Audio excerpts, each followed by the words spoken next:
এদিকে চুয়াডাঙ্গায় অতি তীব্র তাপদাহে বিপর্যস্ত হয়ে পড়েছে জনজীবন। ভ্যাপসা গরমে অস্বস্তি বেড়েছে কয়েক গুণ।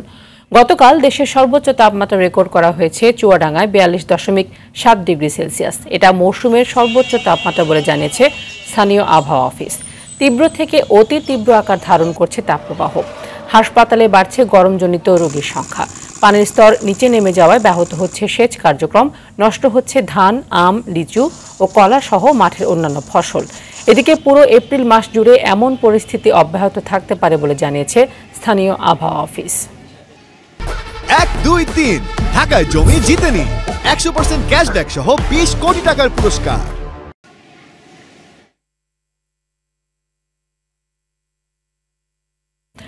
দর্শক, যেমনটি বলছিলাম, তীব্র দাবদাহে পুড়ছে চুয়াডাঙ্গা। সেখানকার পরিস্থিতি জানাতে এবার সরাসরি যুক্ত হচ্ছেন আমাদের আরেক সহকর্মী জহির রায়হান।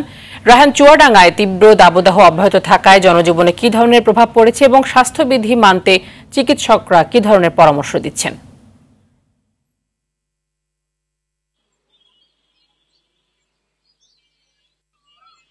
হ্যাঁ, তা নিয়ে আপনি সংবাদে যেমনটি বলছিলেন, আসলে যে তাপদাহ, যে চলমান তাপদাহ, এটা একটানা চলমান থাকায় আসলে যে সাধারণ যে মানুষ আছে তাদের ভিতরে একটা অস্বস্তি দেখা দিয়েছে। বিশেষ করে যারা খেটে খাওয়া শ্রমজীবী মানুষ আছেন তারা সবচেয়ে বেশি বিপাকে পড়েছেন। তারা কাজে বেরিয়েও কিন্তু কাজ করতে পারছেন না। একটু কাজ করার পরে কিন্তু তাদের বারবার বিশ্রাম নিতে হচ্ছে গাছের ছায়ায়, এবং সেখানেও স্বস্তি নেই। সেখানে পানি পান করছেন তারা, পর্যাপ্ত পানি পান করছেন বলে তারা জানিয়েছেন, কিন্তু গরমের কারণে কিন্তু তারা কিন্তু পাচ্ছেন না। আমরা দেখেছি যে মূলত দুপুরের পর কিন্তু সাধারণ আবহাওয়া, দুপুরের পর কিন্তু একটু গরম অনুভূত হয়, কিন্তু আমাদের এখানে সকাল 7টার পরে থেকেই কিন্তু এই চুয়াডাঙ্গা জেলার যে জনপদ সেটা কিন্তু উত্তপ্ত হতে থাকে। এখন দুপুর 12টা নাগাদ কিন্তু বাইরের চলাচলের অনুপযোগী হয়ে পড়েছে আমাদের চুয়াডাঙ্গা।